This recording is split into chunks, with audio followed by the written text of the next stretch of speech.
back to the freaking home gym for, you didn't even have to guess it, it's in the title, legs. The split got a little funky because on the weekend it kind of knocked me off my normal routine. So I did chest before legs instead of vice versa. So now we're getting back on it. Legs, chest, back, arms, repeat. So pre has already been drunk, consumed, serving of hostility and bloodshot, the stem pre and the stem free pre. I'm sure just doing one or the other will be good for you. I just always kind of go over the top. But I was thinking about going to a gym a little bit further away because it has a very specific hack squat that I like. It's got this machine hack squat. I think it's a Nautilus or a side, I don't remember. But it's like a hack squat. You're really laying down, and it's not plate loaded. It's got a machine like weight stack with pins. But the leg extensions there, I don't love them, and it's kind of far. So instead, I'm just going to the gym that I know I like, the freaking YMCA. That's the way to do it. This is honestly the fucking origin. This is where all the workouts started back when I was 160, 170 pounder. So basic plan is going to be the same as usual. Hamstrings first, hamstring curls, seated, laying. I am going to do some cable RDLs. I liked doing the ones that I did at the other gym where I was using the belt squat, but that cable wasn't really my favorite because the way that the belt squat works is it's like a 1-to-1. Like if you move the handle 1 foot, then the weight also goes up 1 foot. It's like how a lat pull down feels versus how like one of the adjustable cables feels like for push downs and stuff like that. So instead of doing the cable RDLs on something like that, I'll do them on a machine where the one with the two arms where you can wobble them up and down, whatever. I'll put them down on a low setting, pretty close together, and just bring over like a squat seat, like an exercise block, so I can be elevated enough to do some RDLs there. But after a few sets of that, um, well, after a few sets of the hamstring curls, seated laying, and those RDLs, hamstring should pretty much just be obliterated. So that will be followed by quads. Quads, I'm thinking I want to do pretty heavy leg extensions first as the opener, and then move on to some pressing. So rather than do the pressing movements for the purpose of like moving a ton of weight, the pressing movements will be more so like, to burn out. Like maybe I'll do some sets on the leg press, the machine leg press with like a cable stack, where I pre-exhaust with leg extensions or maybe sissy squats, and then burn out. Because there's like legs, I definitely find a serious contrast between the two basic types of failure that you can reach in a working set. Now, with weight, obviously, if you're doing heavy squats or heavy leg press, you can get to a point where you just physically cannot do another rep, and you got to rack it. Right? That's reaching failure because of the weight. Like that's more of an 8 to 12 style set. You know what I'm saying? But doing lighter weight, where you're doing a little bit higher reps, that's just it just fucking gives your quads this burning sensation that leg extensions don't really do for me. So I do want to hit my quads in every way imaginable, but well, in let's say a variety of ways. But I do tend to prioritize leg extensions because honestly, they hit my quad hard. I can get a crazy pump, and I mean I don't have small quads, or well, everybody could have bigger quads. Let's just say it like that.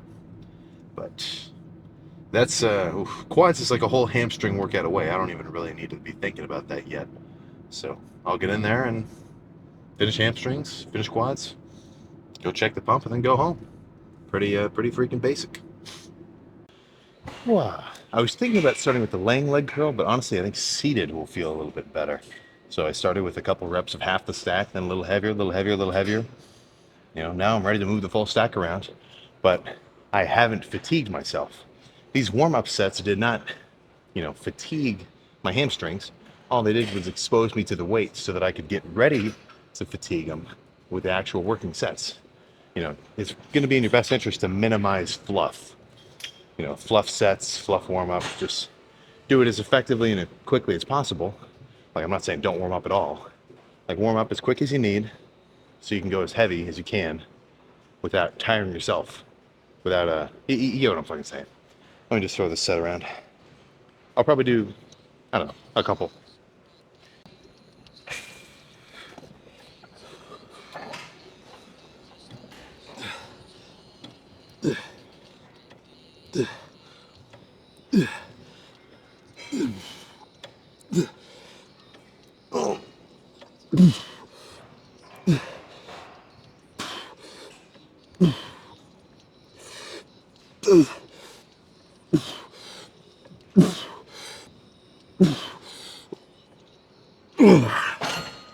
Okay. Oh, yeah, dude. I can see 5 more here. Okay.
One more. And then let's do some leg curls. Oh, fuck. In the machine, when I put the freaking, quad pad down, I can tell it's getting tighter now because my hamstrings are getting pumped. So my legs are getting thicker. That's badass. Okay.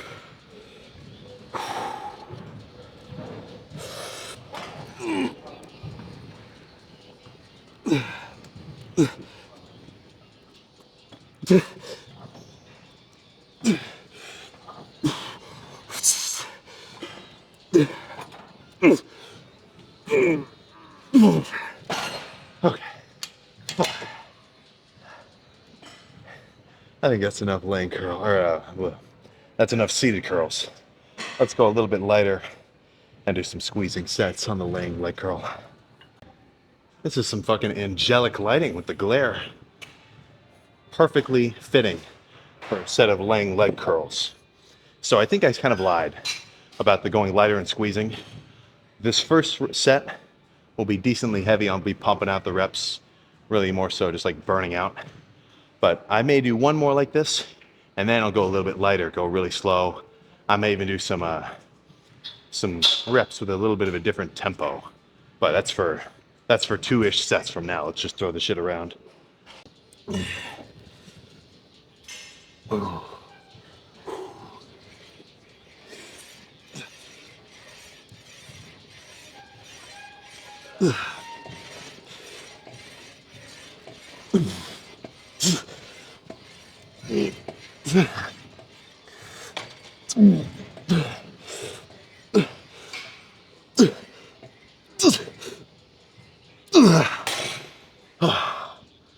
One more like that.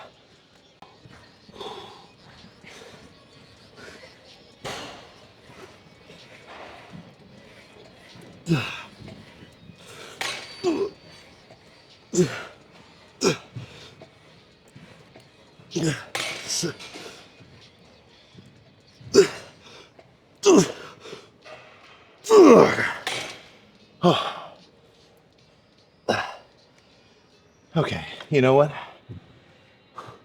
I'm thinking I'm doing 2 more sets just like that. And honestly, I think I might just do 3 more like that. Even though I'm kind of going quick with the reps for just a moment at the top, I'm getting a serious fucking squeeze.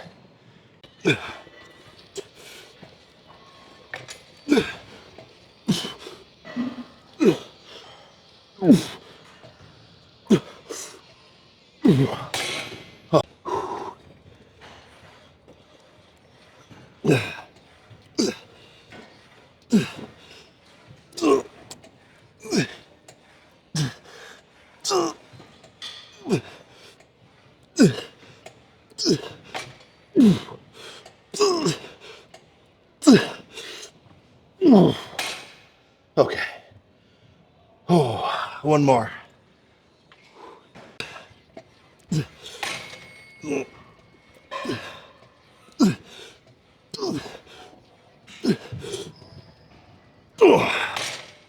Okay. All right, hamstrings are done. Let's cut to the first working set of leg extensions. In contradictory fashion to the beginning of the hamstring workout, I'm going to start quads with lighter weight and do some tempo reps, or quarter reps. Let me explain. So instead of just bottom of the range of motion, top, up down like normal, everybody gets that. Instead, I'll do halfway up, pause it for just a moment, and then flex to the top, and then down. Halfway up, pause for a moment, flex to the top. It just feels different. I'm not really one for overcomplicating the reps. Like, you're not going to catch me doing a dumbbell curl into a shoulder press or doing anything weird like that. But I do like this. I do like these. So only 130. So less than half the stack for each leg. This should be a good start.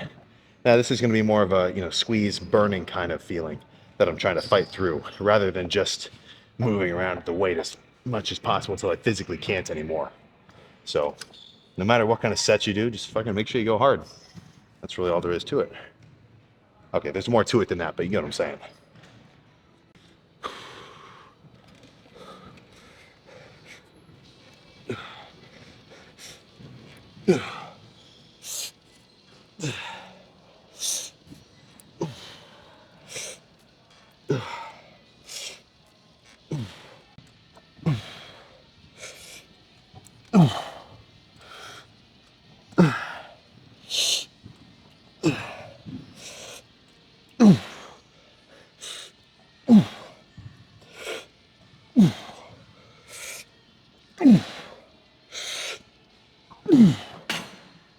Oh, fuck. Okay. I think 2 or 3 more like that, and then I'll do a different style.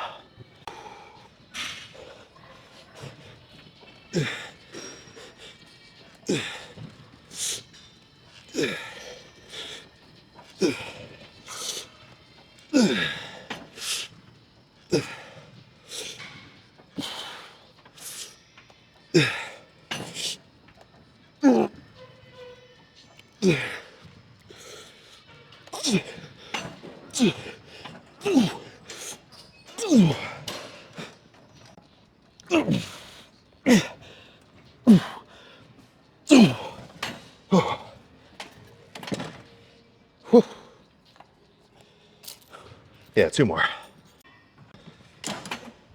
And fuck it. Let's just do normal reps again. A little heavier.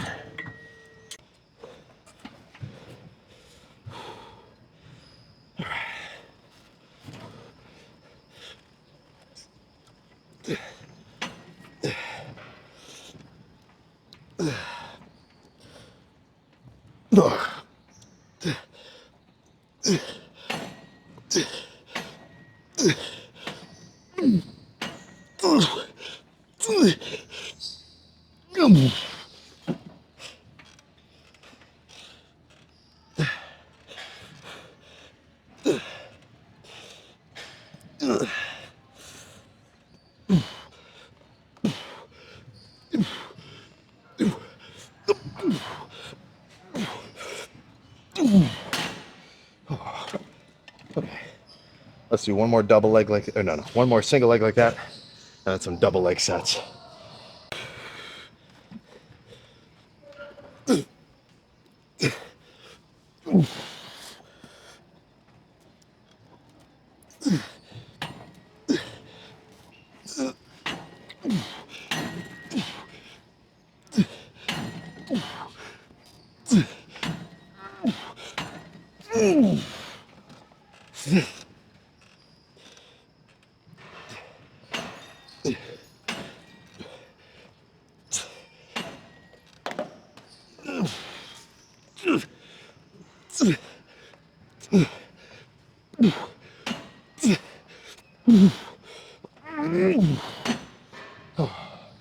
I lied, one more single leg.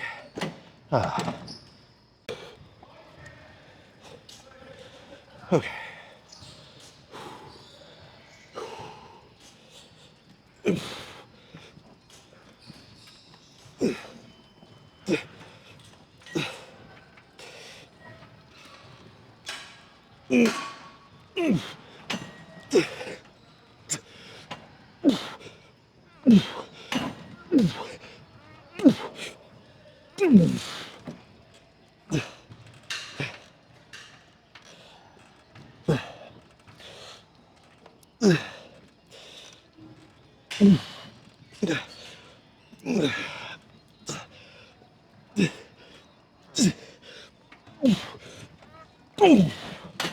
Okay. All right. When I do these single leg extensions, I always start with the left quad first and then do the right and match the reps because my left one's a little weaker. So if I hit failure on my left quad at 15, or let's say I do a set of 15 reps, that's as intense as I can get, then I stop myself at 15 on the stronger one. So this one can catch up. Same goes for any muscle that you can do one side at a time. But let's do some Smith machine sissy squats. It's been a while since I've done these, but I love them.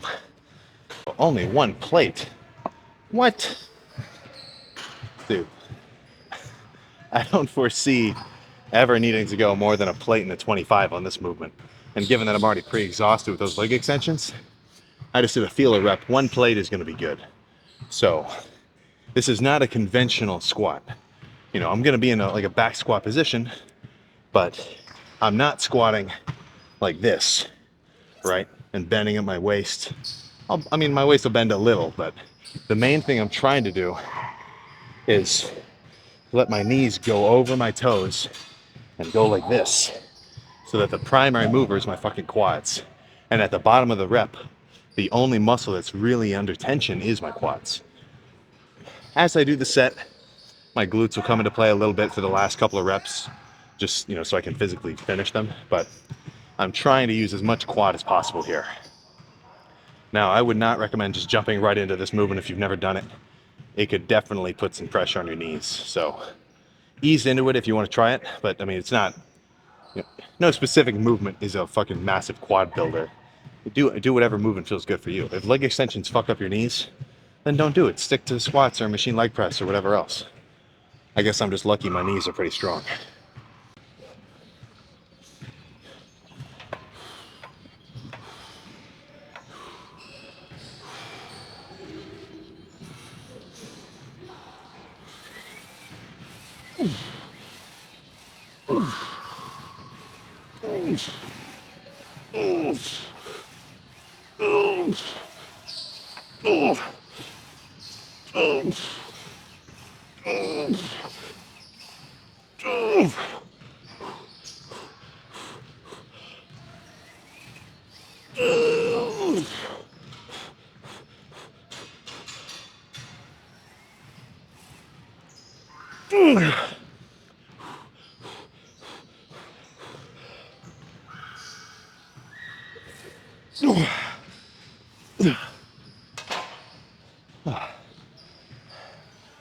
Oh, oh yeah, quads just got fucking wrecked.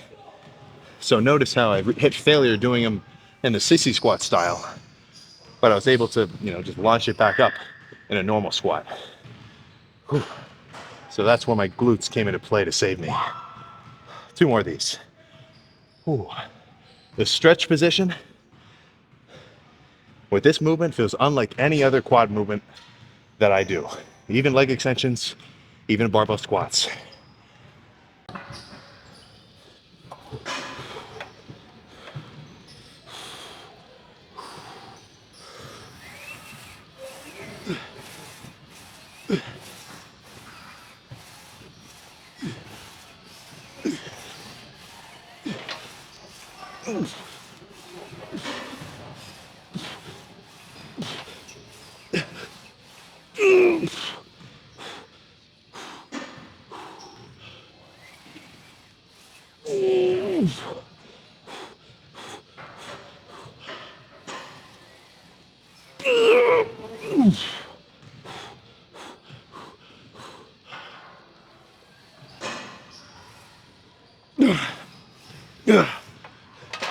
Okay. One more. Getting a little bit crazy with the angles on this set. Really kind of funny when I set it up. But that felt pretty good. After this though, let's just go back to the bread and butter of quads, leg extensions. So I'm starting to think once you've done, 8 to 12-ish sets, maybe even 7 to 10, a little bit less than I've been doing. Once you've done that many hard sets and you feel like you're fully pumped, I'm kind of starting to think that that's all you got to do. But then again, that sort of implies that you, the person deciding whether or not you've done enough, has an intense mentality. Because just going off of, okay, that felt like enough. If you're a beginner lifter, what happens if you do 2 sets and they're fucking like not intense at all? And you're like, oh, that was enough. So the question of volume is one that should be considered. But I know for a fact that after this one set of sissy squats and then that one set of leg extensions, that I definitely stimulated my quads as much as I feel I can. Well, a good amount. You get what I'm saying?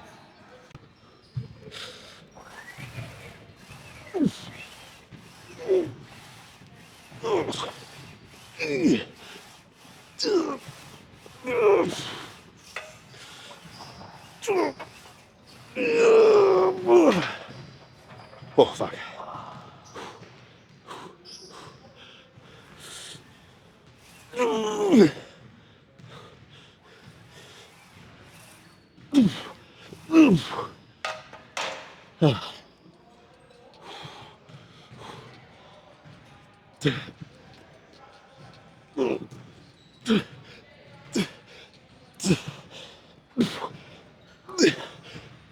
Okay. All right.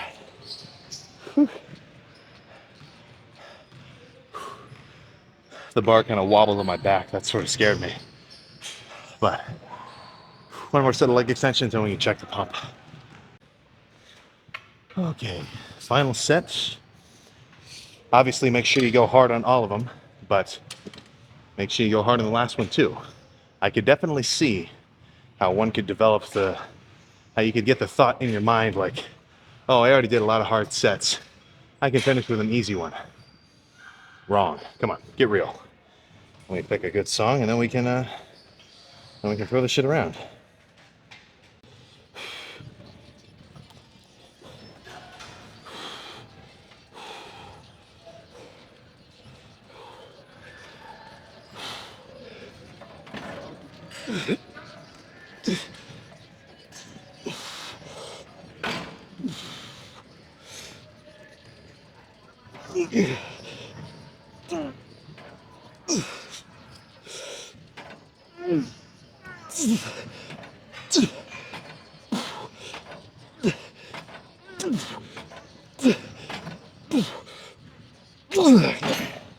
All right. Now, let's go check the pump. Okay. Okay. I think that's about right. Let's freaking check out the legs. I cut some shorts that I hadn't worn into shorts for the pump reveal. They're almost I think they might be a little too short. But if you're showing off a quad pump, then that's the point. That is the freaking point. So I've talked about this before. I like kind of covering up the muscle I'm training when I'm lifting it and then checking out the pump at the end. I think I prefer that more than like lifting in a tank, or like if I were to do quads in these shorts, or like, all hamstrings. I just kind of feel like it's distracting. To an extent, it's like I consider the pump check something to look forward to. So it's almost a motivator to want to, go hard so you can check it out at the end. But also, let's say one day you're just not as veiny as normal, or one day you're a little flat. If you see yourself in a, I don't want to say compromised state, but let's say you're doing chest and like your last chest day, you looked a little crazier doing the reps than you did today. I mean, that might fuck with your mind, I want to keep the lift itself as consistent as possible. Just focus on going hard, and then check out what sort of pump was gotten at the end. So honestly, this lighting leaves a lot to be desired, but this is a pretty solid freaking pump, especially going just by feel. You can't really. When I'm unpumped, I'm starting to get hints of quad feathering. So that's where you get like how you have striations in your chest. You do a most muscular and you see these lines crawling across it. You can get that in your quads and your triceps too, mainly. And they'll sort of go hash mark style like this. They just look super fucking badass.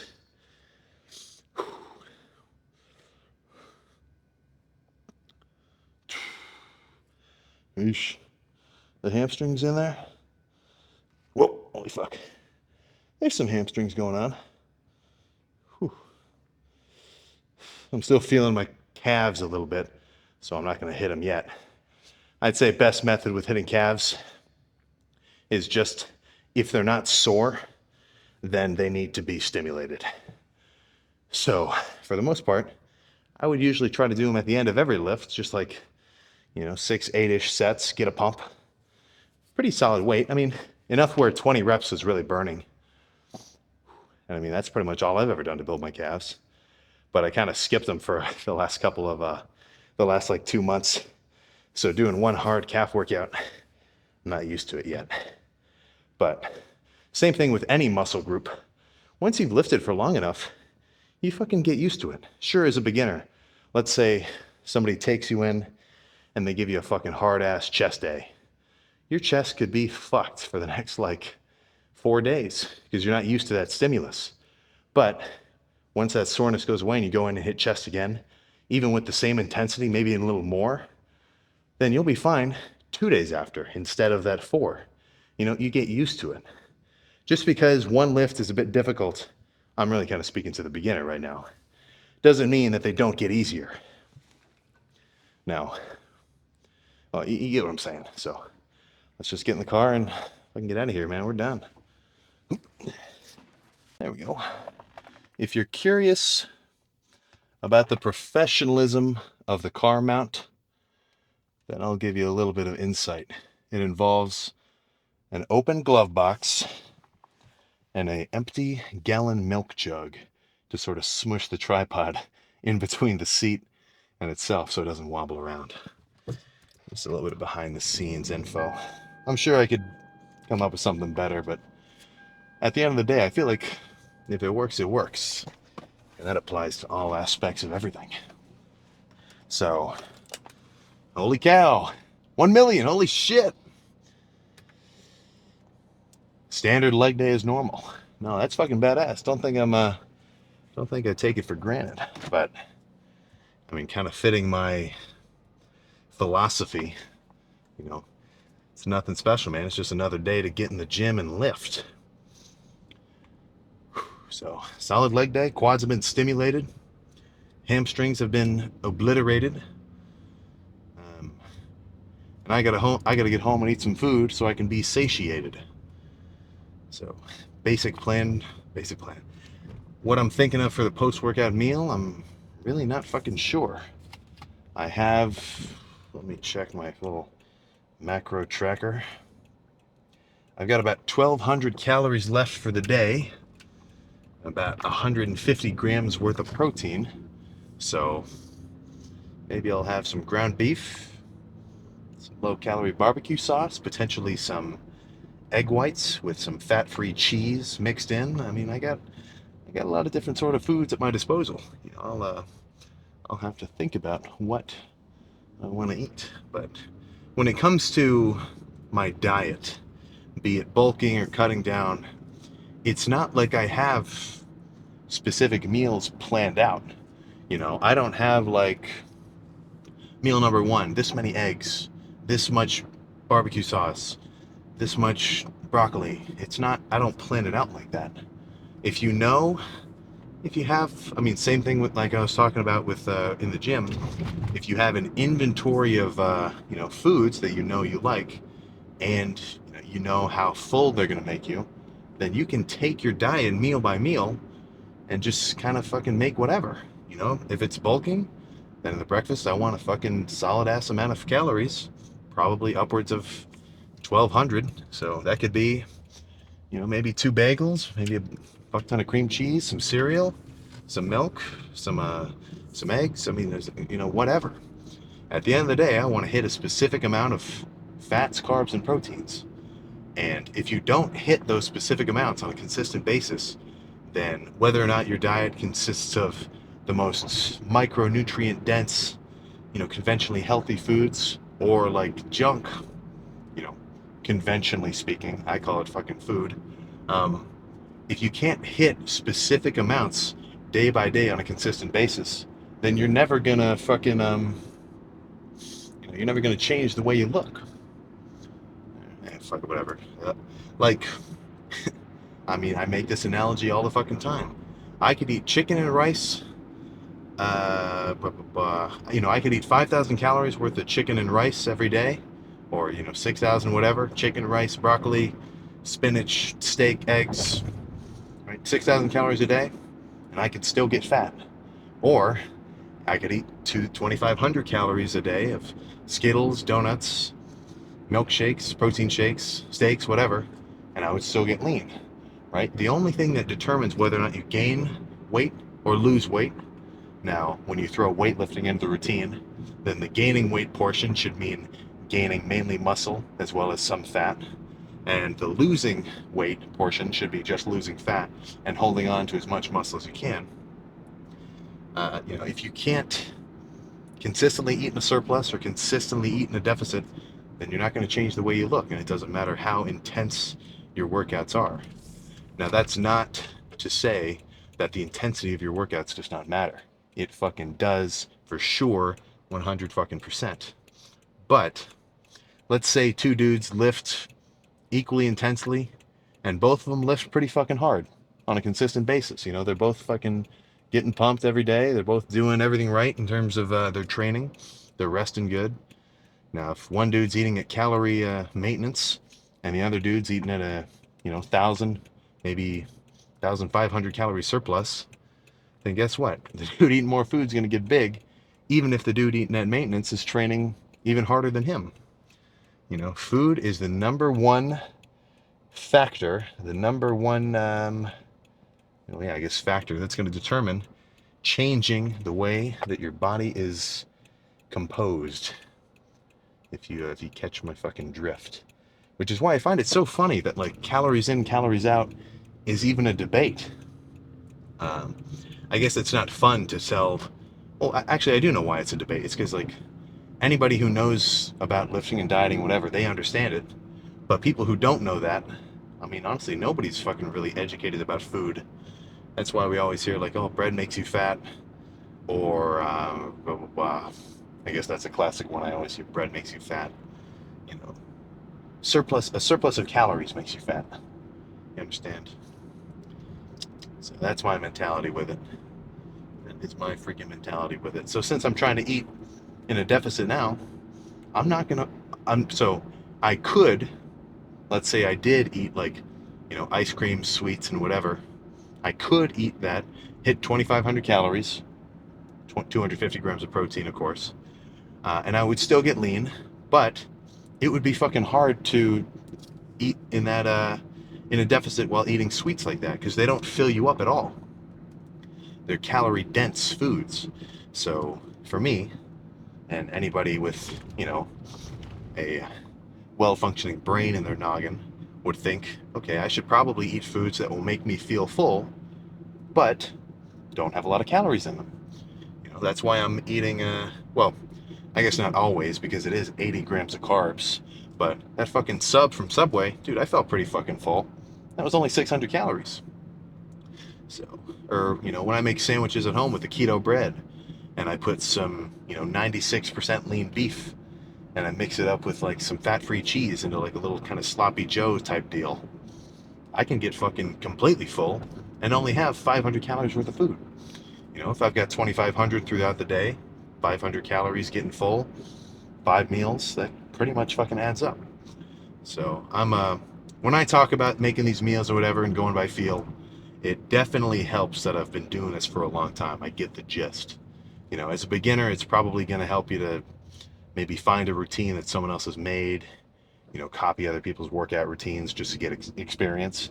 But the longer that you do this shit, the more, I don't want to say sensitive, but let's just say the more in tune you should become with how things affect your own progress. And then you should be able to put in a little bit of effort and think, okay, let me start doing this instead of this. Let me see if this works better than this. You get what I'm saying? You got to have an open mind to this sort of shit. So, I think that's pretty much all I got, man. So, 100,000, million, my birthday, Christmas, we're still going to get a fucking lifting video. Do not even think about concerning yourself with that type of consistency. The one I posted yesterday, fuck, man. I'm back at the house. The house Wi-Fi is slower than my house at school, so a little bit of a late upload. Sorry if I scared some of you with that. Don't even freaking worry. Don't fret. So tomorrow is going to be chest. I tell you what, I like to think that I don't have a preference when it comes to what body part I hit, because they all have different pros and cons, but I definitely fucking love a chest pump, that's for sure. So I'm gonna get my cardio done in the morning first, and then go to whichever fucking gym I feel like, and gonna pump the fuck out of my chest. So I will see you next time, boys. Well, 98.3% boys. Don't worry, I didn't forget about my 1.8% female following. Let me hit this turn and then... Fuck! Alright, it's okay. I'll see you next time.